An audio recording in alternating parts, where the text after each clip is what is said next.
Many sir many sir জিগাতলার বাস স্ট্যান্ডে যে রাস্তাটা ঢুকেছে না স্যার, ওটা যেটা স্যার পোস্ট অফিসের পাশ দিয়ে গেছে। আচ্ছা আচ্ছা। ওর ওখানে একটা দেখবেন 12তলা বিল্ডিং উঠছে, তার ডাইনেই আমাদের ড্রিম প্যালেস। আচ্ছা, প্যালেস বানাচ্ছেন তো ভালো কথা, কিন্তু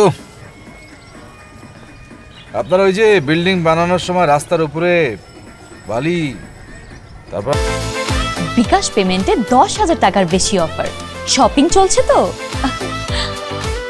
তারপর আপনার ওই ইট রড এগুলো যে রাখেন, এতে মানুষের চলাচলের কষ্ট হয়, জ্যাম লেগে যায়, এটা তো ঠিক না। হ্যাঁ স্যার, ব্যাপারটা দেখি স্যার, বেসমেন্ট আছে না ডিজাইনটার মধ্যে বেসমেন্ট, হ্যাঁ। ওই যে স্যার বাড়ির নিচে গাড়ি রাখে স্যার, হ্যাঁ, ওইটার বুঝেছি। পুরো সাইডটা স্যার মাটি কেটে রাখা হয়েছে। হুম। আমরা স্যার মালপত্র নিয়ে রাস্তায় বাধ্য হয় না, আমি গেছি। এই রতন, কার ফোন?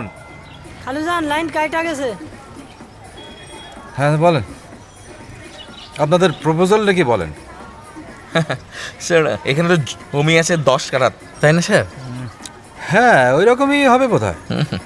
আমরা এখানে স্যার 6 স্টোরের বিল্ডিং বানাবো। এইখানে স্যার আমরা প্ল্যান পাস করবো, মনে করেন যে স্যার 6 স্টোরের, কিন্তু স্যার আমরা স্যার তালা করবো স্যার 8 তালা, চেষ্টা করবো স্যার। মার্কেটে যা অবস্থা না, না খায় মরতে হবে স্যার।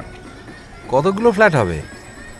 আপনার 6 তালা যদি স্যার করি তাহলে স্যার হবে যে 25টা অ্যাপার্টমেন্ট, আর যদি 8 তালা করি তাহলে হবে 35টা অ্যাপার্টমেন্ট। বাপরে, বলেন কি, এইটুকু জায়গাতে এতগুলো ফ্ল্যাট? হ্যাঁ স্যার, ঢাকা শহরের জমি স্যার।